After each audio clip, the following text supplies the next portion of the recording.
All right, David, thank you. Now to the story we told you about at the top of the show. Bruce Jenner spoke publicly about his transition for the first time. Tonight, a local transgender woman tells us she hopes the publicity of Jenner's transition will have a positive impact on the nation. News Channel 9's Betsy Golden joins us now with Danielle's story. Betsy.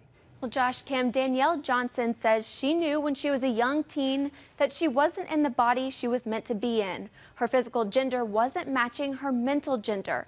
And that's exactly what transgender is, when a person identifies with something different than the sex they were born with.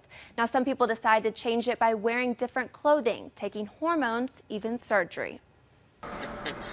Danielle Johnson travels the country competing in US of A pageants. She's got the hair, the lips, smoky eyes, and sparkles. When I was 13 years old, it was easy for me to be very flamboyant and very open about who I was. I had went up to my mom and I was like, you know, I want to be a cheerleader, and every time that my sister had went on and did dance classes and baton twirling, I was right there with them.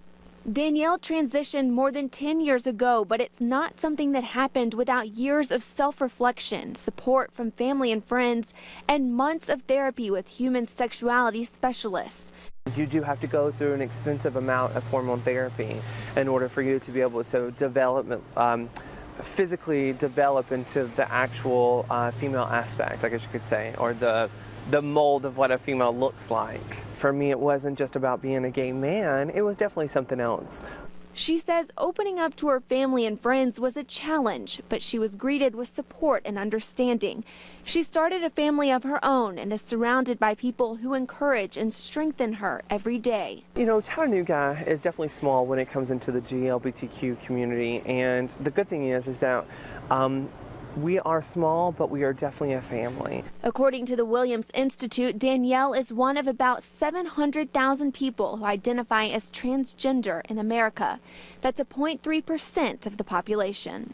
This is who I am, and this is who I chose to be. And now, although Jenner's interview and public transition has created new awareness, Danielle says there's still work to be done. Kim? Betsy, thank you. According to a human sexuality specialist we spoke with, a person must go through months of mental therapy and evaluation before going through a gender transformation. Dr. James Majanli says that children can start showing signs of gender confusion early on, this by adamantly refusing to wear certain clothes, play with certain toys, or have a gender-specific name.